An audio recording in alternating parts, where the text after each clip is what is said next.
Degree కళాశాల ఇచ్చోడలో digital employment exchange ద్వారా మనం విద్యార్థులకు 3 సంవత్సరాలలో అతని పేరును ఆ డిజిటల్ ఎంప్లాయ్మెంట్ ఎక్స్చేంజ్ యాప్ ద్వారా నమోదు చేసి అతనికి హయ్యర్ ఎడ్యుకేషన్ అదేవిధంగా ఫ్యూచర్లో అతని జాబ్ ఆపర్చునిటీకి సంబంధించినటువంటి నిరంతరమైనటువంటి ప్రభుత్వం ద్వారా అతని కెరియర్ బిల్డింగ్ అనేది జరుగుతుంది. దీని ద్వారా పిల్లవాడు 3 సంవత్సరాల కోర్సు కంప్లీట్ చేయగానే అతనికి అనేకమైనటువంటి కంపెనీలు ఆ యాప్లో రిజిస్టర్ అయి ఉన్నాయి, డిజిటల్ ఎంప్లాయ్మెంట్ ఎక్స్చేంజ్ యాప్లో.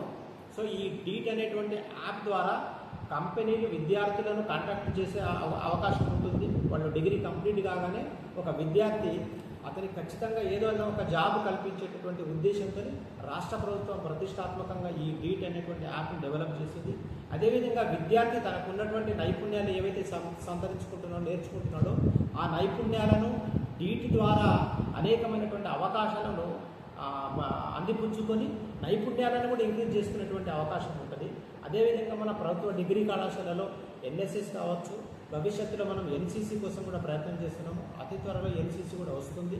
అదేవిధంగా మన దగ్గర జిజ్ఞాసా అనేటువంటి ఒక స్టూడెంట్ స్టడీ ప్రాజెక్ట్ ప్రోగ్రామ్ ఉంది.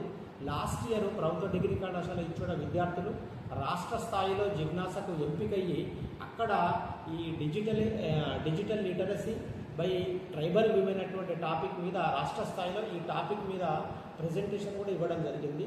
కాబట్టి విద్యార్థులను కోరేది ఏంటంటే ఇక్కడ అనేకమైనటువంటి మంచి సౌకర్యాలు అవకాశాలు మీకు ఏర్పడతాయి. కాబట్టి ప్రభుత్వ డిగ్రీ కళాశాలలో మీరు అడ్మిషన్స్ తీసుకొని ప్రవేశాలు పొంది మీ మంచి కెరియర్ని ఏర్పరచుకోవాల్సిందిగా నా విన్నపం.